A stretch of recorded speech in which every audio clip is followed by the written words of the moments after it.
সেই সংবিধানও অন্যান্য রাজনৈতিক দল চাচ্ছে না। কারণ কি? এই যে ফ্যাসিবাদের আমলে কিন্তু এই কনস্টিটিউশন থেকে রেফারেন্ডাম পর্যন্ত ছুড়ে ফেলে দেওয়া হয়েছে। এটা কোনো রাষ্ট্রের সংবিধান না, এটা জনগণের সংবিধান না। এই সংবিধানটা সম্পূর্ণ দলীয় সংবিধান। অর্গান মিনস আমাদের যেই বিচার ব্যবস্থা আছে, আমাদের যে পুলিশিং আছে, আমাদের যে এনফোর্সমেন্ট আছে, আমাদের যে নির্বাচন ব্যবস্থাগুলি আছে, আমাদের যে জুডিশিয়ারি আছে, আমাদের যে পার্লামেন্টারি সিস্টেম আছে, পারিবারিক তন্ত্র, এই পারিবারিক তন্ত্র, এই একটা নির্দিষ্ট পরিবারের মধ্যে আমাদের রাজনীতি নিহিত। কেন ভাই? ফ্যাসিবাদ বিরোধী একটা আন্দোলনের মাধ্যমে ভারতে পলায়ন করতে বাধ্য হয় আমাদের এই। তোমার যদি অ্যাবিলিটি থাকে, you could become our leader. যেই আকাঙ্ক্ষাকে ধারণ করে আমাদের মহান মুক্তিযুদ্ধ হয়েছিল। মানে আমাকে নির্যাতন করতেছে, চাঁদাবাজি করতেছে, সন্ত্রাসী করতেছে, আমি কিছু করতে পারতেছি না।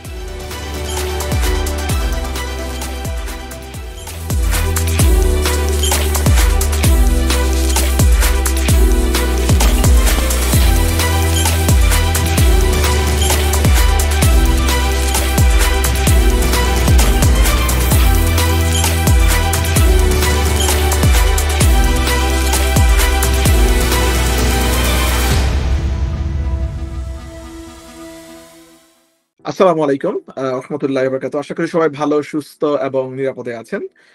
ওয়েলকাম টু আওয়ার পডকাস্ট প্রবাসে রাজনৈতিক ভাবনা নামক আমাদের আজকের পডকাস্টের 4th এপিসোডে আপনাদের সকলকে স্বাগত জানাচ্ছি এনসিপি ইউকে অ্যালায়েন্সের পডকাস্ট সিরিজে। আজকে আমাদের সাথে আছে আমাদের ভাই এবং সহযোদ্ধা নাইমুল আতিফ। নাইমুল আতিফ, তোমাকে স্বাগত জানাচ্ছি আজকে আমাদের পডকাস্টে। আশা করি তুমি ভালো আছো। আজকের পডকাস্টে আমরা আলোচনা করব ইশতেহারের 24তম দফার অন্যতম যে গুরুত্বপূর্ণ দফা, আমাদের যে সেকেন্ড রিপাবলিক বা আমাদের যে সংবিধান বা নতুন সংবিধান চাচ্ছে, সেই বিষয় নিয়ে আজকে আলোচনা করবে আমাদের নাইমুল আতিফ। সো সেই বিষয়ে যাওয়ার আগে আমরা নাইমুল আতিফের কাছ থেকে শুনতে চাই যে নাইমুল আতিফ, তুমি আমাদের এই এনসিপি বা ন্যাশনাল সিটিজেন পার্টির অন্যতম একজন নিবেদিত প্রাণ এবং আমাদের ইউকে এনসিপি অ্যালায়েন্সের একজন নিবেদিত মেম্বার। সো তুমি কেন এনসিপির মধ্যে যুক্ত হলা, কি তোমাকে এনসিপির মধ্যে নিয়ে আসলো? এবং আমাদের তো গতানুগতিক অনেক রাজনৈতিক দল আছে তুমি জানো, সেই তুলনায় এনসিপিতে হচ্ছে একটা গ্রোয়িং পলিটিক্যাল পার্টি। সো তুমি কেন এনসিপির মধ্যে যুক্ত হলো? আসলে তুমি যদি তোমার ইনসাইটটা শেয়ার করো, আমি আশা করি যারা আমাদের অডিয়েন্স আছে, যারা শুনছে বা পরবর্তীতে শুনবে, তোমার কথা থেকে হয়তো অনেকে মোটিভেটেড হবে এবং they will take into consideration to join NCP. Please. ধন্যবাদ হিমেল। সর্বপ্রথম আমি বলতে চাই যে দেখো, আমার পলিটিক্যাল ক্যারিয়ার খুব বেশি যে লং তা না, হ্যাঁ। আর আমি কখনো পলিটিক্যালি কোনো দল বা কোনো পার্টির সাথে কখনো ইনভলভ ছিলাম না। তো এনসিপি তে জয়েন করার তো আসলে যদি কারণগুলো বলতে যাই, তা আমার তো মনে হয় সারা রাত বললেও শেষ হবে না। হ্যাঁ, এনসিপি তে জয়েন করার অনেক কারণে, একটা দুইটা কারণের জন্য এনসিপি তে জয়েন করা হয় নাই। তো আমি যদি straight forward point to the পয়েন্টে বলি যে মানে আমি এনসিপি তে জয়েন করেছি কারণ আমি ফেড আপ বাংলাদেশের রাজনীতির অন্যান্য দলের যে কর্মকাণ্ড আমরা বিগত বাংলাদেশের স্বাধীনতার পর থেকে দেখে আসতেছি, এটাকে আসলে আমাদের আশা অনুরূপ ভাবে কাজ করেছে কখনোই করে নাই। কোন রাজনৈতিক দল মানুষের জন্য কাজ করে নাই, দেশের জন্য কাজ করে নাই। প্রত্যেকটা রাজনৈতিক দল তারা তাদের নিজের দলের জন্য কাজ করেছে, নিজের ব্যক্তির জন্য কাজ করেছে, কখনোই জনগণের জন্য কাজ করে নাই। এটাই তো মেইন রিজন। কারণ পাওয়ারটা কিভাবে ব্যালেন্স হচ্ছে, 5 বছর এই দল আসতেছে, 5 বছর অন্য দল আসতেছে। তো এই দুইটা দলের মধ্যেই আমাদের দেশের মানুষের ভাগ্য নিহিত। তো এইটা থেকে বাঁচার জন্য একটা তৃতীয় পক্ষ দরকার। ট্রায়াঙ্গেল পলিটিক্স যদি ক্ষমতায় না আসে, তাহলে আমরা কিভাবে দেশের জনগণের চাহিদা মেটাতে পারবো, কিভাবে মধ্যপন্থার একটা রাজনৈতিক দল আমরা দরকার। এবং এইটা হচ্ছে, আমি যদি মানে সংক্ষিপ্ত আকারে বলি যে কেন এনসিপি তে জয়েন করা, এইটা হচ্ছে মেইন রিজন। আর সব থেকে ইম্পর্টেন্ট যে রিজনটা, সেটা হচ্ছে এনসিপি হচ্ছে বাংলাদেশের মানে দ্বিতীয় স্বাধীনতার আন্দোলনের পরিপ্রেক্ষিতে যে দলের জন্মগ্রহণ হয়েছে। 24-এর যে আন্দোলন, যে হাজার হাজার মানুষের রক্তের বিনিময়ে যে নতুন স্বাধীনতা আমরা অর্জিত করেছি, সেই স্বাধীনতার পরিপ্রেক্ষিতে রক্তের বিনিময়ে যে দলটা গঠিত হয়েছে, সেটা হচ্ছে জাতীয় নাগরিক পার্টি। তো এই জাতীয় নাগরিক পার্টিতে জয়েন করার এটা আর একটা অন্যতম কারণ, যে আমাদের দ্বিতীয় স্বাধীনতা এনে দিয়েছে। তার পরবর্তীতে যদি আমি সাংগঠনিক যে পরিবর্তনগুলি এনসিপি তে আনা হয়েছে, যেটা অন্যান্য রাজনৈতিক দলের নাই, সেগুলো যদি আমি একটু আলোকপাত করি, যে এনসিপি বাংলাদেশের সর্বপ্রথম রাজনৈতিক দল, যেই রাজনৈতিক দল তাদের সাংগঠনিক কিছু তাদের গঠনতন্ত্রে কিছু পরিবর্তন নিয়ে এসেছে, যেটা আমরা যদি আওয়ামী লীগ বা বিএনপি বা অন্যান্য রাজনৈতিক দলকে দেখি, এরকম তাদের গঠনতন্ত্রের এরকম পরিবর্তন নাই। যেমন আমি যদি বলি যে এনসিপি তে যিনি মেইন লিডার, হ্যাঁ, এনসিপির যে কনস্টিটিউশন অনুযায়ী যিনি প্রধান নেতা, উনি কখনোই বাংলাদেশের প্রধানমন্ত্রী হতে পারবে না। এটা কি আমরা কখনোই বিএনপি বা আওয়ামী লীগের থেকে কখনো মনে করতে পারবো যে যিনি আওয়ামী লীগের প্রধান নেতা সে কখনো বাংলাদেশের প্রধানমন্ত্রী হতে পারবে না? এটা আমরা কখনো এক্সপেক্ট করতে পারবো? নো, সেটাই তো কখনোই পারবো না। নতুন রাজনৈতিক বন্দোবস্ত। কিন্তু এনসিপি বাংলাদেশের একমাত্র রাজনৈতিক দল যারা তাদের এই গঠনটা নিয়ে আসছে যে যে দলের নেতা সে কখনো প্রধানমন্ত্রী হইতে পারবে না, হতে পারবে না, আর যে প্রধানমন্ত্রী সে কখনো দলের নেতা হতে পারবে না, এবং সংসদীয় মানে দলের যে পাওয়ার পলিটিক্স, পাওয়ার পলিটিক্স এর এখানে কোনো কাজ থাকবে না, এখানে একক আধিপত্যবাদ থাকবে তন্ত্র না। নাই। ইভেন আমি স্বপ্ন দেখতে পারি, আমি আজ স্বপ্ন দেখা শুরু করেছি যে আমিও বাংলাদেশের প্রধানমন্ত্রী হব। অ্যাবসলিউটলি। হয়ে আর না হয় এই যে স্বপ্নটা দেখার মতো অ্যাবিলিটি আমাকে তৈরি করে দেয়া হয়েছে কিসের জন্য? এনসিপির জন্য। আমি যদি বিএনপি আওয়ামী লীগ করতাম, জীবন কখনো চিন্তা করতে পারতাম যে আমি বাংলাদেশের প্রধানমন্ত্রী হব? কারণ আমি বিলংস করি না জিয়া পরিবারে, আমি বিলংস করি না শেখ পরিবারে। তার মানে কি আমার রুট স্ট্রং না, so I can never see this kind of dream in my life. Fantastic, well said, well said. এই যে স্বপ্নটা আমি হই কি না হই সেটা পরে, কিন্তু আমি যে স্বপ্নটা দেখতে পারতেছি যে আমিও বাংলাদেশের প্রধানমন্ত্রী হতে চাই, এটাই তো অনেক বড় একটা চেঞ্জ। আমি যেটা আমাদের হাসনাত আব্দুল্লাহর মতো বলি যে বাংলাদেশের প্রত্যেকটা মানুষ বাংলাদেশের উচ্চ পর্যায়ে যেতে চায়। একজন কামারের ছেলে প্রধানমন্ত্রী হতে চায়, একজন কুমারের ছেলে প্রধানমন্ত্রী হওয়ার মতো অ্যাবিলিটি থাকতে, মানে এরকম ফিল তৈরি হবে। তো এই রাজনৈতিক চেঞ্জটাকে অন্য রাজনৈতিক দল কখনো আমাদেরকে দিতে পেরেছে না, বা পারবে আদৌ কখনো? আমরা সারা জীবন দেখেছি পারিবারিক তন্ত্র, এই পারিবারিক তন্ত্র, এই একটা নির্দিষ্ট পরিবারের মধ্যে আমাদের রাজনীতি নিহিত। কেন ভাই? দেশটা তো কারোর একটা পরিবারের দেশ না, বাংলাদেশের 18 কোটি মানুষের দেশ। তোমার দেশ, আমার দেশ, বাংলাদেশের প্রত্যেকটা আপামর জনতার দেশ এটা। তাহলে কেন অন্য অন্য মানুষকে এই সুযোগগুলো দেওয়া হবে না? এটা আরেকটা রিজন যে আমি কেন এনসিপি তে জয়েন করেছি। তার পরবর্তীতে বলি যে এনসিপির যে প্রধান নেতা নির্বাচিত হবে, এই নেতাকে কিন্তু কেউ চাইলেই ক্ষমতায় বসাইতে পারবে না। সমগ্র বাংলাদেশের প্রত্যেকটা কাউন্সিলরের নির্বাচনের মাধ্যমেই নেতা নির্বাচিত হবে। সো তোমার যদি অ্যাবিলিটি থাকে, you could become our leader, I could become our leader. হ্যাঁ, সো এখানে কোনো মানে পারিবারিক মানে রিলেশনশিপের মাধ্যমে কেউ কখনো নির্বাচিত হতে পারতেছে না। নেপোটিজম নাই। So do you think this is a very little change? It's a huge change to the political landscape. হ্যাঁ, তারপরে আমরা একটা নতুন সংবিধান চাচ্ছি, সেই সংবিধানও অন্য রাজনৈতিক দল চাচ্ছে না। কারণ কি? বাংলাদেশের সংবিধান একটা অকেজ সংবিধান। সংবিধানের ধারা, আমি যদি একটা এক্সাম্পল দিয়েছি, তুমি যদি এখন আমেরিকার সাথে যুদ্ধে যাইতে চাও, হ্যাঁ, অথচ তোমার দ্বিতীয় বিশ্বযুদ্ধে ফাইটার জেট নিয়ে তুমি যাচ্ছ, তাহলে এই যুদ্ধের ফলাফল কি হবে? We all know about it.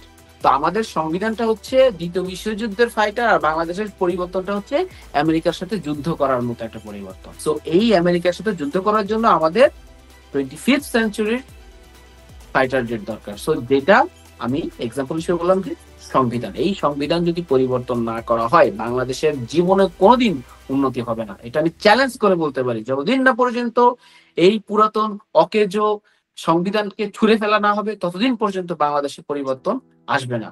We need a new সংবিধান। আমি কেন এনসিপি তে জয়েন করেছিলাম। আমি জানি না আমি কথাটা কত সুন্দরভাবে বোঝাতে পেরেছি। আমি অর্গানিক ভাবে বলার চেষ্টা করেছি। আমি ব্যক্তিগতভাবে very please two hear all your words, এবং আমি যদি ধরো এনসিপি একজন মেম্বার নাও থাকতাম, I would have been very pleased to consider myself joined to NCP, and very well said, honestly, Naimul. Thank you so much, explaining and your journey and your story, why you became member of the NCP. To be honest, আমার খুব ভালো লাগছে। We will go back to this anyway, এবং আমরা তোমাকে অনেক প্রশ্ন করব anyway. So আমরা আজকের যে বিষয়টা নিয়ে আলোচনা করব, নতুন সংবিধান ও সেকেন্ড রিপাবলিক। তুমি জানো যে আজকে আমাদের এনসিপির যিনি সদস্য সচিব আক্তার হোসেন, উনি একটা মন্তব্য করেছে যে নতুন সংবিধান ছাড়া ন্যাশনাল সিটিজেন পার্টি বা এনসিপি ওনারা কোনো নির্বাচনের মধ্যে যাবে না। খুবই শক্ত একটা মন্তব্য এবং খুবই শক্ত একটা পলিটিক্যাল স্ট্যান্ড কিন্তু এনসিপি থেকে নেওয়া হয়েছে। তার মানে হচ্ছে যে ওনারা জুলাই গণ অভ্যুত্থানের সাথে বা এই 40,000 মানুষের অঙ্গহানির সাথে এবং মোর দেন 2000 মানুষের প্রাণহানির সাথে কোনোভাবেই গাদ্দারি বেইমানি কোনোভাবেই ওরা মির্জাফরি করবে না। Okay Naimul, thank you very much. Will go back to the context. এবং আমার অনেকগুলি প্রশ্ন আছে তোমার কাছে আমাদের এই নতুন সংবিধান এবং সেকেন্ড রিপাবলিক নিয়ে, এবং এনসিপির যে নতুন সংবিধান ও সেকেন্ড রিপাবলিকে ওনারা কি বলেছে আমরা ওই বিষয়গুলি নিয়ে একটু পরে ইনশাল্লাহ আমাদের প্রশ্নে আমরা চলে যাব। সো এনসিপি নতুন সংবিধান ও সেকেন্ড রিপাবলিক বলতে বোঝাচ্ছে যে উপনিবেশ বিরোধী লড়াই, স্বাধীনতা সংগ্রাম ও জুলাই গণ অভ্যুত্থানে জনগণের সাম্য, মানবিক মর্যাদা, সামাজিক সুবিচারের আকাঙ্ক্ষার ভিত্তিতে আমরা বহু ভাষা, সংস্কৃতি ও জাতির নতুন বাংলাদেশ তৈরি করব। পুরাতনকে ঝেড়ে ফেলে আমাদের রাষ্ট্রের নতুন যাত্রায় আমাদের প্রথম অঙ্গীকারী হচ্ছে গণপরিষদের মাধ্যমে নতুন সংবিধান। জুলাইয়ের আকাঙ্ক্ষা পূরণে আমাদের নতুন সংবিধান একনায়কতন্ত্র, পরিবারতন্ত্র ও ফ্যাসিবাদ কাঠামোর বিলোপ করে একটি বৈষম্যহীন, গণতান্ত্রিক, অন্তর্ভুক্তিমূলক ও জনকল্যাণমুখী সেকেন্ড রিপাবলিক গঠন করবে। আমাদের নতুন রাষ্ট্র ব্যক্তির জীবন, জীবিকা, মর্যাদা ও অধিকার সংরক্ষণ করবে। এই নতুন সংবিধান আমাদের রাষ্ট্রের আইন, বিচার ও নির্বাহী বিভাগের মধ্যে ক্ষমতার সুনির্দিষ্ট বিভাজন ও ভারসাম্য নিশ্চিত করবে। আমরা জুলাই ঘোষণাপত্র ও জুলাই সনদের সাংবিধানিক স্বীকৃতি নিশ্চিত করব। সো এমনটাই বলেছে আমাদের যে ন্যাশনাল সিটিজেন পার্টি ওনাদের এই প্রথম দফায় আমাদের যে সেকেন্ড রিপাবলিক এবং নতুন সংবিধানের ব্যাপারে। সো তোমার কাছে আমার প্রশ্ন যে নতুন সংবিধানটা আসলে কি, যদি তুমি ছোট করে বলো, কারণ আমার অনেকগুলি প্রশ্ন আছে, তুমি যদি প্রিসাইজলি আমাকে বলো যে নতুন সংবিধানটা আসলে কি আমাদের অডিয়েন্সের জন্য, প্লিজ। Thank you. আমি যদি নতুন সংবিধানকে খুব প্রিসাইজলি বলতে চাই যে পুরাতন সংবিধান যেটা এখন বাংলাদেশে আছে, আমাদের কনস্টিটিউশন যেটা, এই সংবিধানটাকে সম্পূর্ণ ফেলে দিয়ে নতুন একটা কনস্টিটিউশন তৈরি করে কিভাবে আগামীতে দেশ পরিচালিত হবে, কিভাবে একটা রাষ্ট্র পরিচালিত হবে, এই সকল বিধি যে নিয়মগুলি এগুলো একত্রিত করে যে নতুন যে কনস্টিটিউশনটাকে ঘোষণা করা হবে, এটাই হচ্ছে নিউ কনস্টিটিউশন।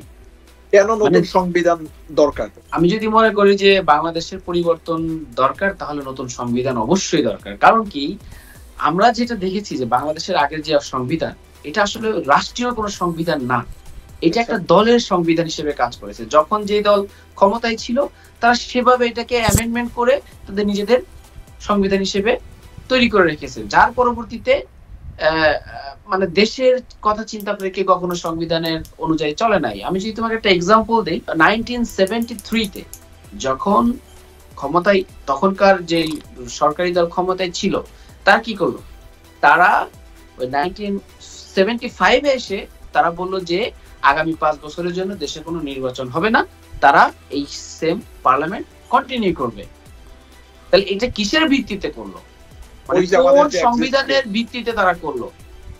তারা কিন্তু একটা অ্যামেন্ডমেন্ট নিয়ে আসছে, তারা একটা এমন তারা কয়েকজন মুষ্টিগতভাবে এক হয়ে একটা অ্যামেন্ডমেন্ট এনে তারা এই ঘোষণাটা দিল। তো এটা কি কোনো মানে রাষ্ট্র কি এভাবে চলতে পারে?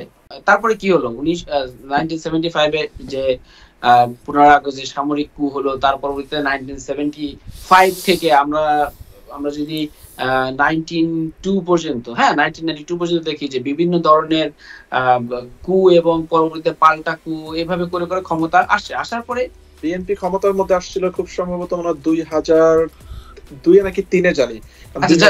বিএনপি পরবর্তীতে ক্ষমতা এসে কি করলো, তারা আরেকটা যেটা মনে হয় 14th না 8 অ্যামেন্ডমেন্ট, তারা কি করলো, সেখানে তত্ত্বাবধায়ক সরকারের প্রধান বিচারপতি, যার যে সর্বশেষ বিচারপতি, সে হবে তত্ত্বাবধায়ক সরকারের প্রধান উপদেষ্টা। হ্যাঁ, এবং সেটা বিএনপি কি করলো, তাদের নিজেদের ইচ্ছা মতো এটাকে অ্যামেন্ডমেন্ট করে, তারা জানতো যে কে পরবর্তীতে প্রধান উপদেষ্টা, মানে তত্ত্বাবধায়ক সরকারের ইন্টারিম গভর্নমেন্টের প্রধান উপদেষ্টা হবে, সেভাবে তারা তাদের নিজেদের মতো করে অ্যামেন্ডমেন্ট করে দিল, যাতে তারা পরবর্তীতে এই সরকারকে তারা ব্যবহার করতে পারে। সেম একইভাবে 2011-তে আওয়ামী লীগ কি করলো, যেটা 14th অ্যামেন্ডমেন্ট, তারা তত্ত্বাবধায়ক সরকারকে উঠাই দিয়ে পরবর্তী 3টা যে নির্বাচন করলো, সম্পূর্ণ গণতন্ত্র বিরোধী নির্বাচন। তাহলে আমি কি বোঝাতে চাচ্ছি, যে এই যে সংবিধান, এটা কোনো রাষ্ট্রের সংবিধান না, এটা জনগণের সংবিধান না, এই সংবিধানটা সম্পূর্ণ দলীয় সংবিধান। তো এই সংবিধানের অধীনে যদি আমরা আজও পর্যন্ত চলতে থাকি, তাহলে আমাদের দেশের গণতন্ত্রের কোনো পরিবর্তন হবে না। আচ্ছা, ধরো নতুন সংবিধান যদি আসে তাহলে কি কি পরিবর্তন আসবে? সর্বপ্রথম যে পরিবর্তনটা হবে, যে আমাদের যে আমরা এখন যেটা প্রস্তাব দিয়েছি যে সংসদে উচ্চ পক্ষ এবং নিম্ন পক্ষ, কারণ উচ্চ পক্ষ, আমি যদি ইউকে এর কোন, তুমি পার্লামেন্টে দেখেছো, যদি তারা কখনো কোনো ল আনতে যায়, তারা কি করে, হাউস অফ কমন্স থেকে হাউস অফ লর্ডস এ যায়, তার পরবর্তীতে এটা যায় হচ্ছে জাস্টিসের কাছে, রাইট? তারপর এটা ল অ্যাপ্রুভাল হয়। কিন্তু বাংলাদেশে কি এই সিস্টেমটা এখনো আছে? আমি জানি না।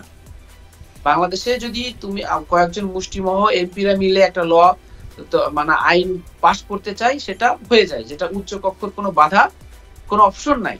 কারণ আমাদের যেহেতু উচ্চকক্ষ নাই এখন, হ্যাঁ, উচ্চকক্ষ নাই।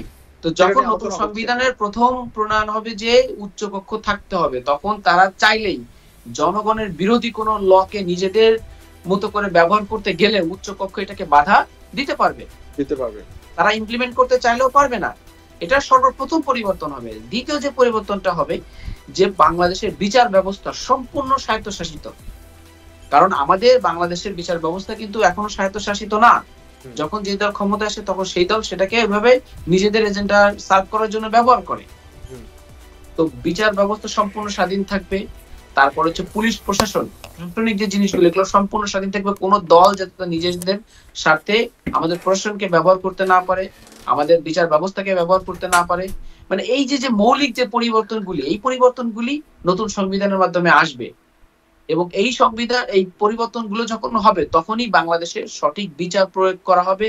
এবং এই বিচারের কারণে মানুষ অপরাধ প্রবণ হলেও তারা মানে চিন্তা করবে না, যে আমি এই দলের হলেও আমার কোনো লাভ নাই, কারণ আমার বাংলাদেশের জবাবদিহিতা আছে। হ্যাঁ, তো এই যে পরিবর্তনগুলি আমার কাছে মনে হয় যে প্রধান যে পরিবর্তন হিসেবে কাজ করবে।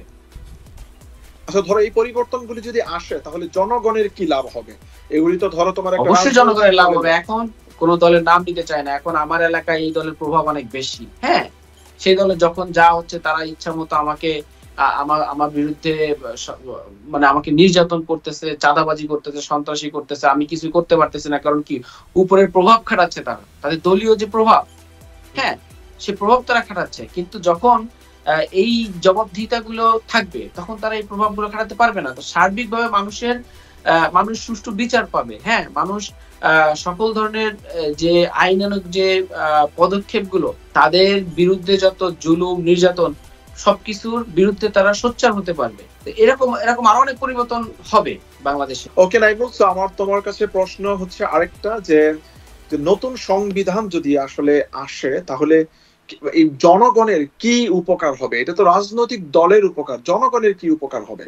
জনগণেরই তো সার্বিক উপকার হবে। হ্যাঁ, নতুন সংবিধান যখন আসবে, মানুষ স্বাধীনভাবে কথা বলতে পারবে, কোনো বৈষম্য থাকবে না, প্রত্যেকটা মানুষ নিজেকেই দেশের একজন সেবক হিসেবে মনে করতে পারবে, তারা কোনো রাজনৈতিক রোশনালে পড়বে না, হ্যাঁ, কোনো হুমকি ধামকি রোশনালে পড়বে না, তাদের উপর নিপীড়ন চালাতে পারবে না। কারণ এখন আমরা দেখি কি, যদি কোনো সন্ত্রাসী বা চাঁদাবাজি হয়, সেটা খোঁজ নিলে দেখা যায় যে অমুক দলের অনেক বড় নেতার সে কোনো রিলেটিভ। হ্যাঁ, পরবর্তীতে প্রশাসনিক পর্যায়ে গেলেও অনেক বাধার সম্মুখীন হতে হয়। পরবর্তী মানুষ এটা ফেড আপ হয়ে যায়, মানুষ এগুলোর বিরুদ্ধে কথা বলতে চায় না বা ভয় পায়। কারণ বাংলাদেশের বিচার ব্যবস্থা ওরকম মানে আমাদের নাগরিকদের আশানুরূপ বিচার ব্যবস্থা নাই। তো যখন এই জিনিসগুলো, মানুষের ভয়গুলো কেটে যাবে, তখন মানুষ নিজের বিরুদ্ধে, অন্যায়ের বিরুদ্ধে সোচ্চার হতে পারবে। এবং বাংলাদেশের বিচার ব্যবস্থা আলাদা হবে, বাংলাদেশের পুলিশ প্রশাসন আলাদাভাবে সক্রিয়ভাবে কাজ করবে। তখন তারা জনগণের সেবক হিসেবে কাজ করতে পারবে, কারণ তারা কোনো রাজনৈতিক দলের এজেন্ডা সার্ভ করবে না। তো এটাই তো অনেক বড় একটা পরিবর্তন। হ্যাঁ, তারপরে যে কোনো গভর্নমেন্ট চাইলেই তাদের নিজেদের ইচ্ছা মতো কোনো কিছু করতে পারবে না, এবং পরবর্তীতে তারা ক্ষমতায় আসে জনগণের জবাবদিহিতার মাধ্যমে তাকে ক্ষমতায় আসতে হবে। যদি ধরো এই নতুন সংবিধান, তোমার কথা মতো নতুন সংবিধান যেহেতু এত ভালো, অনেক ভালো কিছু নিয়ে আসবে বাংলাদেশের জন্য, বাংলাদেশের জনগণের জন্য, এবং এই নতুন ধারার রাজনীতিতে অনেক ভালো কিছু নিয়ে আসছে, তাহলে বাংলাদেশের যে পুরনো রাজনৈতিক দলগুলি আছে, ওরা কেন এই নতুন সংবিধানের মধ্যে ঐক্যমত হচ্ছে না? ওরা কেন চাচ্ছে না নতুন সংবিধান হোক? এটা তো পরিষ্কার। হ্যাঁ, কেন চাচ্ছে না এটা তুমিও জানো, আমিও জানি। কারণ তারা সারা জীবন যে খাওয়ার রাজনীতি করে এসেছে, সেই খাওয়ার রাজনীতিতে তারা সম্পৃক্ত থাকতে পারবে না। হ্যাঁ, তখন জনগণের জবাবদিহিতার রাজনীতি করতে হবে। তারা পুলিশ প্রশাসনকে নিজেদের দলীয়করণের জন্য ব্যবহার করতে না পারে, তারপরে বিচার ব্যবস্থাকে যদি নিজেদের দলীয় ভাবে ব্যবহার করতে না পারে, তাহলে তো তাদের জনগণের ভোটের প্রাধান্য দিতে হবে। সো অফকোর্স তখন তাদের দেশের কথা চিন্তা করতে হবে, জনগণের কথা চিন্তা করতে হবে। তো ওরা তো সেটা চায় না, ওরা তো চায় সম্পূর্ণ নিজেদের পরিবর্তন, নিজেদের পেটের পরিবর্তন, নিজেদের ব্যবসার পরিবর্তন, নিজেদের অবস্থানের পরিবর্তন, সার্বিক জনগণের পরিবর্তন তারা চায় না। তো এই সংবিধানের মাধ্যমে তো সেটা সম্ভব। তো তারা যদি এই সংবিধান পরিবর্তন করে, তাহলে তাদের স্বার্থ হাসিল করতে পারবে না, এই জন্যই তো তারা চায় না। নাকি মনে করো যে এই নতুন সংবিধানের পরিবর্তনের কথা বলে এনসিপি চাচ্ছে যে এনসিপির নির্দিষ্ট কোনো যে তোমার এজেন্ডা বাস্তবায়ন করার জন্য, বা এনসিপি জাস্ট নিজের পলিটিক্যাল পার্টিকে ধরো তোমার বেনিফিটেড করার জন্য, যেমনটা অনেক বিভিন্ন যে গতানুগতিক যারা তোমার পুরনো রাজনৈতিক দল আছে ওরা ভাবে যে শুধু হয়তো এনসিপির বেনিফিটের জন্য এনসিপি নতুন তোমার সংবিধানের কথা বলছে, বা ওরা যেহেতু গণ অভ্যুত্থানের মধ্যে সামনের সম্মুখে যোদ্ধা ছিল, ওরা হয়তো ওদের সেফটি এন্ড সিকিউরিটির জন্য নতুন তোমার সংবিধানের কথা বলছে। তোমার কি মনে হয় আসলে ওদের এই কথার কতটুকু যৌক্তিকতা আছে? আমি আসলে আমার এটা সম্পূর্ণ ব্যক্তিগত মতামত, আমি কোনো দলের মতামত দিচ্ছি না। আমার কাছে মনে হয় যে এনসিপি যেহেতু নতুন একটা রাজনৈতিক দল, হ্যাঁ, এনসিপি আসলে ক্ষমতায় যাওয়ার জন্য রাজনীতি করে না। হ্যাঁ, আমি যদি মনে করি যে তারা, আমার মনে হয় যে এনসিপি এমন একটা দল যারা জনগণের দায়িত্ব নেওয়ার জন্য আমরা কাজ করতে চাই। হ্যাঁ, তো এখন এইটার জন্য সংবিধানের যে পরিবর্তনগুলি, এগুলো আমাদের রাজনৈতিক মতাদর্শ থেকে আমাদের মনে হয় সংবিধানের পরিবর্তনটা অনেক গুরুত্বপূর্ণ। এখন যদি আমরা জানি যে ফেব্রুয়ারিতে যদি নির্বাচন হয়, একটা নির্দিষ্ট দলের বিজয় হওয়ার সম্ভাবনা অনেক বেশি। এখন তারা ভোটের রাজনীতির জন্য তারা দ্রুত নির্বাচন চাচ্ছে, তারা দেশের আমূল পরিবর্তনের জন্য নির্বাচন চাচ্ছে না। অথচ এনসিপি এই যে বিচার সংস্কারগুলি চাচ্ছে, হ্যাঁ, বিচার সংস্কার, নতুন সংবিধান কেন চাচ্ছে? এটা শুধু এনসিপির পরিবর্তনের জন্য চাচ্ছে না, কারণ ওদের দায় আছে, কারণ ওদের বাংলাদেশের মানুষের প্রতি ওদের দায় আছে, দরদ আছে, আমি আসতেছি সেদিকে যে অ্যাকাউন্টেবিলিটি আছে। অ্যাকাউন্টেবল, কারণ আমাদের দলটা গঠিত হয়েছে কিন্তু দ্বিতীয় স্বাধীনতার মাধ্যমে, হাজার হাজার মানুষের প্রাণের মাধ্যমে কিন্তু এই দল গঠিত হয়েছে না। তো এখন তুমি একটা ইলেকশন দিয়ে দিলা আর সব শেষ হয়ে গেল, এই যে মানুষগুলো মারা গেছে তাদের বিচার হলো না, হ্যাঁ, যারা মেরে তাদের কোনো বিচার হলো না, তারপর হচ্ছে সংবিধানের কোনো পরিবর্তন হলো না, তারপর কোনো সংস্কার হলো না, জুলাই সনদ ঘোষণা করা হলো না, তাহলে তো এটা মানে একটা মানে কি বলা যায়, এটা একটা সম্পূর্ণ ইনজাস্টিস। হ্যাঁ, তো এখানে এনসিপির স্বার্থ হাসিলের জন্য আমরা যে সংবিধান পরিবর্তন চাচ্ছি এটা না, এটা আমরা বাংলাদেশের সকল মানুষের পক্ষ নিয়ে, সকল মানুষের উপকারের জন্য এটা আমাদের অন্যতম একটা দাবি। এটা কোনো এনসিপি নিজস্ব স্বার্থ হাসিলের জন্য না। তার মানে তুমি বলতেছো যে এটা আপামর জনতার দাবি, এটা এনসিপির নিজস্ব কোনো দাবি না, বা NCP as a political entity ওদের নিজস্ব স্বার্থ আদায়ের কোনো দাবি না। এটা সাধারণ মানুষের হয়ে এনসিপি ওদের ভয়েসটা, সাধারণ পাবলিকের ভয়েসটা ওরা মানে রাষ্ট্রের কাছে তুলে ধরছে, মানুষের যে কথাটা ওনারা রাষ্ট্রের কাছে পরিবেশন করছে। ওকে, মানে চমৎকার বলেছ, ইটস অ্যাকসেপ্টেবল। সো নতুন সংবিধান হলে পুরনো সংবিধানের সাথে কি কি পার্থক্য হতে পারে? ধরো এটা কি সম্পূর্ণ পরিবর্তন হয়ে যাবে, নাকি ধরো যে পুরনো সংবিধানের কিছু এলিমেন্টারি থাকবে, এটার সাথে নতুন কিছু সংযোজন হবে? কি ধরনের পরিবর্তন আসবে? তুমি জানো যে বিএনপি কিন্তু বলে যে কেন এটা পরিবর্তন করতে হবে, এটা অ্যামেন্ড করা যেতে পারে, এটা পরিবর্তনই কেন লাগবে করা, এটা কিভাবে মুজিববাদী সংবিধান হতে পারে, এর মধ্যে কিছু হয়তো বা লোপহোল থাকতে পারে, ওটা আমরা ফিক্স করতে পারি, কেন এটা পরিবর্তন করতে হবে, কেন এটা একদম ছেড়ে ফেলে দেওয়া লাগবে, কেন এটা অ্যামেন্ড করা যাবে, এই ধরনের কিন্তু আলাপ বিএনপি থেকে তোলা হয়, ঠিক না? সো তুমি এটাকে কিভাবে দেখো যে নতুন সংবিধান হলে পুরনো সংবিধানের মধ্যে কি ধরনের পার্থক্য হবে? সো আমূল পরিবর্তন যেটা হবে সেটা হচ্ছে পুরাতন সংবিধানে যেমন বিচার ব্যবস্থাকে স্বাধীন ওরা তো হ্যাঁ পুরোনো সংবিধান অনুযায়ী বিচার ব্যবস্থা স্বাধীন বলে তোমার কাগজে কলমে, বাট ইন রিয়ালিটিতে তো তোমার স্বাধীন না। তুমি জানো যে একটা বিচার ব্যবস্থাকে ক্যাঙ্গারু কোর্টের মাধ্যমে ওরা তোমার বিচার লিখে দেয়, যে তোমার জানো আমাদের এরকম কিন্তু পাবলিশ হয়েছে যে কিভাবে রায় দিবে, ভার্ডিক্ট দেওয়া হবে, ভার্ডিক্ট পর্যন্ত তোমার লিখে দেওয়া হবে। ঠিক আছে, মানে আনফরচুনেটলি এরকমও কিন্তু আমাদের মানে আছে, এমন নজিরও কিন্তু বাংলাদেশের মধ্যে আছে। সো এগুলি যদি ইন রিয়ালিটিতে আমরা এগুলি ইমপ্লিমেন্ট করতে পারি যে আসলেই বিচার ব্যবস্থাটা স্বাধীন এবং তার নিজস্ব গতিতে চলবে, তাহলেই আমার কাছে মনে হয় যে আসলে নতুন কিছু পরিবর্তন বাংলাদেশের মানুষ অবজার্ভ করতে পারবে।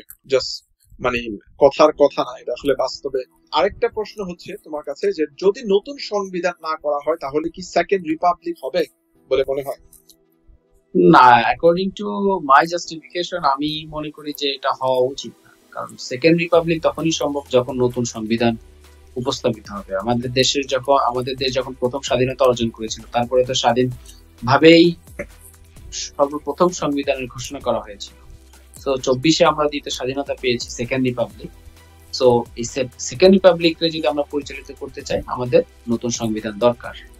আচ্ছা, জুলাই সনদের মধ্যে কি সেকেন্ড রিপাবলিক থাকতে হবে বলে তুমি মনে করো? অফকোর্স থাকতে হবে। আর থাকলে কি হবে, আর না থাকলে তোমার কি হতে পারে? থাকলে যেটা হবে, এই যে যেমন 1971 সালের যে যুদ্ধ, এটা সংবিধান অনুযায়ী আমাদের লিখিত যে ঘোষণাপত্র আছে, সেম 2024-এর যে আন্দোলন, এটাও আমাদের লিখিত ভাবে, মানে কিভাবে আন্দোলন শুরু হয়েছিল, কতজন মানুষ মারা গিয়েছিল, পরবর্তীতে কি কি হয়েছিল, এই প্রত্যেকটা ইন ডিটেলস আমাদের নতুন সংবিধানে লিপিবদ্ধ করতে হবে। তাহলে কি হবে, এটা একটা রাষ্ট্রীয় একটা স্বীকৃতি পাবে সকলের কাছে। ঠিক আছে, আমি তো মানে ডেফিনেটলি আমার একটা অবজারভেশন আছে, আমি তো এই জায়গার মধ্যে কোনো কাউন্টার দিচ্ছি না। আমার হচ্ছে কথা যে তুমি তোমার জায়গা থেকে তোমার পার্সোনাল অপিনিয়ন গুলি দিচ্ছ। আমি নাইমুল, ফাইনাল কোয়েশ্চেন তোমার কাছে। অনেক আলোচনা হয়েছে, যে সর্বোপরি ধরো নতুন সংবিধানের মাধ্যমে আদৌ কি বাংলাদেশের মধ্যে আমল কোনো পরিবর্তন হবে বলে তুমি মনে করো কিনা, বা হলে কিরকম পরিবর্তন হতে পারে, যদি অডিয়েন্সের জন্য একটু বলো প্লিজ। ধন্যবাদ। অবশ্যই অনেক পরিবর্তন হবে। সর্বপ্রথম যে পরিবর্তন হবে, সেটা সংসদ, বিচার বিভাগ ও নির্বাহী বিভাগের ক্ষমতা ভারসাম্য বদলানো চাই। তারপর যে নির্বাচন কমিশনের যে স্বাধীনতা, হ্যাঁ, এইটা প্রকাশিত হবে, যে নির্বাচন কমিশন স্বাধীনভাবে কাজ করবে, কোন নির্দিষ্ট দলের পক্ষে কাজ করবে না। তারপরে নাগরিকের যে মৌলিক অধিকার বাড়ানো হবে। হ্যাঁ, তারপরে জুলাই আপরাইজিং সম্পর্কিত যে তথ্য, সেটা প্রতিফলিত হবে, এবং রাজনৈতিক দলগুলোর যে কার্যক্রম এবং জবাবদিহিতামূলক যে রাজনীতি, সেটাও প্রতিফলিত হবে। আসলে আমূল পরিবর্তন হবে। আমরা যদি সার্বিকভাবে দেখি, যে নতুন সংবিধান আসলে আমাদের দেশের জনগণের এবং দেশের সকল ধরনের পরিবর্তন সংঘটিত হবে। Okay, fantastic, thank you so much Naimul. আমরা খুবই গুরুত্বপূর্ণ একটা বিষয় নিয়ে আজকে আলোচনা করেছি। আমি যদি এটাকে একটু কনক্লুড করি বা সামারাইজ করি, আজকের আমাদের আলোচনার বিষয় ছিল যে সেকেন্ড রিপাবলিক বা নতুন সংবিধান, এনসিপির যে ইশতেহারের প্রথম দফা খুবই গুরুত্বপূর্ণ এবং খুবই বার্নিং ইস্যু বাংলাদেশের মধ্যে। এই ইস্যু নিয়ে বিভিন্ন রাজনৈতিক দলের মধ্যে মতনৈক্য এবং ঐক্যমতে এখনো পৌঁছাতে পারে না, এটা হয়তোবা অনেকেই অবগত আছেন। সো আজকে আমাদের আলোচনার এই বিষয় ছিল। আমাদের জায়গা থেকে আমাদের পার্সোনাল অপিনিয়ন আমরা শেয়ার করেছি যে কেন এটা খুবই গুরুত্বপূর্ণ বাংলাদেশের এই প্রেক্ষাপটে নতুন এক বন্দোবস্তের দিকে আগাচ্ছে এনসিপি বা ন্যাশনাল সিটিজেন পার্টি থেকে। ওনারা বলতেছে যে বাংলাদেশের এই আমল পরিবর্তন যদি হতে হয়, তাহলে বাংলাদেশের একটা নতুন সংবিধান লাগবে, এবং ঔপনিবেশিক যেই আন্দোলন হয়েছে বাংলাদেশের মধ্যে, মহান মুক্তিযুদ্ধ 1971 সালে আমাদের যে মুক্তিযুদ্ধের যেই চেতনা ছিল, সাম্য, মানবিক মর্যাদা, সামাজিক ন্যায় বিচার, যেই আকাঙ্ক্ষাকে ধারণ করে আমাদের মহান মুক্তিযুদ্ধ হয়েছিল, সেই আকাঙ্ক্ষা কিন্তু বাংলাদেশের মধ্যে বাস্তবায়িত হয় নাই যে পূর্ণ সংবিধানের আলোকে। তারই ধারাবাহিকতায় কিন্তু, তারই প্রেক্ষিতে কিন্তু বাংলাদেশের মধ্যে 2024 সালে ছাত্র জনতার গণ অভ্যুত্থানের মাধ্যমে ফ্যাসিবাদ বিরোধী একটা আন্দোলনের মাধ্যমে ভারতে পলায়ন করতে বাধ্য হয় আমাদের এই ফ্যাসিবাদ, এবং 15 বছর 4 মাসে যে স্বৈরাচার আমাদের কাঁধের মধ্যে ভর করেছিল।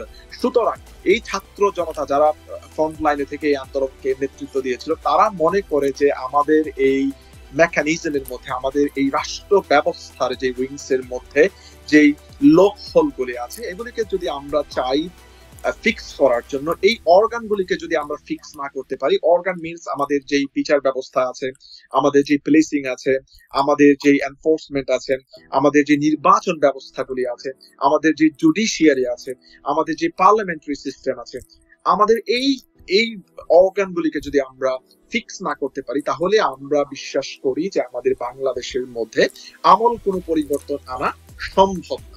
এবং এই পরিবর্তনগুলি যদি আমাদের আনতে হয়, তাহলে ডেফিনেটলি আমাদেরকে কনস্টিটিউশনের মধ্যে হাত দেওয়া লাগবে। আর আমরা যদি কনস্টিটিউশনের মধ্যে হাত দিতে চাই, এগুলি আমাদেরকে জাস্ট অ্যামেন্ড করলেই কিন্তু আমরা এগুলি করতে পারবো না, কারণ এর মধ্যে অনেক ধরনের লোপ হোল আছে যেগুলি খুবই মৌলিকভাবে আমাদেরকে ছুঁড়ে ফেলে দেওয়া লাগবে। সুতরাং ওই ধরনের মৌলিক পরিবর্তনগুলি যদি আমাদের আনতে হয় এই জুলাই গণ অভ্যুত্থানের পরে, আপনারা জানেন যে অনেক ধরনের পরিবর্তন যদি আমাদের আনতে হয়, আমাদের এই কনস্টিটিউশনকে বাদ দিয়ে বা আমাদের এই কনস্টিটিউশন একটা আমল পরিবর্তন করে একটা নতুন কনস্টিটিউশন আমাদেরকে পুনর্বিনির্মাণ করতে হবে। বিশেষ করে যদি আমি আর একটা গুরুত্বপূর্ণ বিষয় বলি, যে আপনারা জানেন যে রেফারেন্ডাম কিন্তু আমাদের বর্তমানে এই কনস্টিটিউশনের মধ্যে নাই, যেটা কিন্তু বিগত আপনার অনেকগুলি বছর আমাদের এই কনস্টিটিউশনের মধ্যে ছিল। এই যে ফ্যাসিবাদের আমলে কিন্তু এই কনস্টিটিউশন থেকে রেফারেন্ডাম পর্যন্ত ছুড়ে ফেলে দেওয়া হয়েছে। কারণ কি? কারণ ওনাদের ব্যক্তি প্রয়োজনে, ওনাদের দলীয় প্রয়োজনে, ওনাদের নিজস্ব প্রয়োজনে ওনারা কিন্তু বিভিন্ন ধরনের অ্যামেন্ডমেন্ট আমাদের এই কনস্টিটিউশনের মধ্যে করছে, বিভিন্ন ধরনের কাটা ছেঁড়া যেভাবে পারছে এই কনস্টিটিউশনকে কিতাবের মতো বানাইছে ওদের দলীয় স্বার্থে, ওদের নিজস্ব প্রয়োজনে, ওদের একদম ব্যক্তি স্বার্থে, একক আধিপত্যবাদ সৃষ্টি করার জন্য এই কনস্টিটিউশনকে ওনারা কিতাব বানায় ফেলছে। সুতরাং আমরা মনে করি যে এই যে মজিদবাদী, এই যে আওয়ামী তন্ত্র, এই যে আওয়ামী কিতাব, এই আওয়ামী কিতাবকে আমাদের পরিবর্তন করে গণতন্ত্রমুখী, কল্যাণমুখী, জনকল্যাণমুখী জুলাই গণ অভ্যুত্থানের পরে বাংলাদেশের মানুষের স্বতঃস্ফূর্ত যেই গণ আন্দোলন সৃষ্টি হয়েছে, সেই গণ আন্দোলনের পরে গণতন্ত্রমুখী, সাধারণ মানুষের অ্যাসপিরেশনমুখী একটা আমাদের একটা সংবিধান দরকার, যে সংবিধান সাধারণ মানুষের কথা বলবে, যে সংবিধান সাধারণ মানুষের আকাঙ্ক্ষাকে লালন করবে, ধারণ করবে। এই জুলাই গণ অভ্যুত্থান এবং মহান মুক্তিযুদ্ধের যে আকাঙ্ক্ষা ছিল, সাম্য, সামাজিক মর্যাদা এবং মানবিক মর্যাদা সবকিছুকে লালন করে, ধারণ করে আমাদের বাংলাদেশকে একটা নতুন বাংলাদেশ উপহার দিবে এবং বাংলাদেশ হয়ে উঠবে সকলের বাংলাদেশ, এবং সকল শ্রেণী পেশার মানুষের সবার অ্যাসপিরেশন আমাদের এই কনস্টিটিউশন দ্বারা ফুলফিল হবে। সুতরাং আমরা মনে করি যে একটা নতুন কনস্টিটিউশনে এই জায়গার মধ্যে কোনো বিকল্প নাই। তো সেই জায়গা থেকে আজকের আলোচনা ছিল এবং খুবই ফ্রুটফুল একটা আলোচনা হয়েছে বলে আমি বিশ্বাস করি। এবং আমাদের ভাই এবং সহযোদ্ধা নাইমুল ইসলাম খুবই চমৎকার ভাবে অনেকগুলি বিষয়ে আমাদেরকে ইনপুট দিয়েছে এবং তার জায়গা থেকে খুবই চমৎকার ভাবে অনেকগুলি প্রশ্নের উত্তর দিয়েছে। আমরা অনেক কিছু জানতে পেরেছি এবং আমাদের যারা আজকের অডিয়েন্স ছিল, আমি বিশ্বাস করি অনেকে আজকে আমাদের আলোচনা থেকে অনেক কিছু জানতে পেরেছেন। So that's all for saying today আমাদের জায়গা থেকে। যদি নাইমুল তুমি আমাদের অডিয়েন্সের জন্য ফাইনালি ক্লোজিং রিমার্ক হিসেবে কিছু বলতে চাও, you can do so. Thank you very much. আসলে ওরকম ভাবে বলার কিছু নাই, শুধুমাত্র একটা কথাই বলতে চাই যে দেখেন, আমরা স্বাধীনতার পর থেকে কোনো না কোনো রাজনৈতিক দলের আন্ডারে ছিলাম এবং আমরা যতটুকু পরিবর্তন চেয়েছিলাম আমাদের তার কোনো কিছুই হয় নাই। এখনো পর্যন্ত দেশ যেভাবে এগোচ্ছে এভাবে এগোলে আমরা আমাদের আগামী ভবিষ্যৎ প্রজন্ম বাংলাদেশি হিসেবে তাদের নিজেদের পরিচয় দিতে লজ্জা বোধ করবে। আমাদের দেশের যে সিচুয়েশন তৈরি হচ্ছে, প্রত্যেক দিন মানুষ যেখানে সেখানে মারা যাচ্ছে, দেশের কোনো নিরাপত্তা নাই, খাদ্যের নিরাপত্তা নাই, চিকিৎসার কোনো নিরাপত্তা নাই, আপনি যেখানে যান দুর্নীতিগ্রস্ত একটা দেশ। এই দেশকে যদি আমরা পরিবর্তন করতে চাই, এই দেশের যদি ডেভেলপমেন্ট চাই, আমাদের নতুন গভর্নমেন্ট দরকার, আমাদের নতুন শক্তি দরকার যারা দেশের জন্য কাজ করবে, জনগণের জন্য কাজ করবে। আর আমি মনে করি এনসিপি বাংলাদেশের একমাত্র রাজনৈতিক দল, যে রাজনৈতিক দলের মাধ্যমে আগামী বাংলাদেশের পরিবর্তন সম্ভব। তো আপনারা সবাই এনসিপি কে সাপোর্ট করবেন এবং আগামী রাজনীতিতে যেন এনসিপি বাংলাদেশের নেতৃত্বে থাকতে পারে, সেই আশায় আপনাদের প্রতি রইল। আর পরিশেষে আপনাদের সবাইকে ধন্যবাদ জানাই আজকের পডকাস্টে অংশগ্রহণ করার জন্য। ইনশাআল্লাহ আগামী কোনো পডকাস্টে আবার আপনাদের সাথে দেখা হবে। ইনকিলাব জিন্দাবাদ। Thank you so much Naimul, খুবই চমৎকার বলেছো। এবং আমরা আমাদের আজকের পডকাস্টের যে সিরিজ এনসিপি ইউকে অ্যালায়েন্স এর পডকাস্ট সিরিজ শেষ করতে যাচ্ছি। প্রবাসে রাজনৈতিক ভাবনার আজকের 4th episode আমরা শেষ করছি। Thank you very much those who watched us. Inshallah, we'll see you again in another podcast. Thank you very much.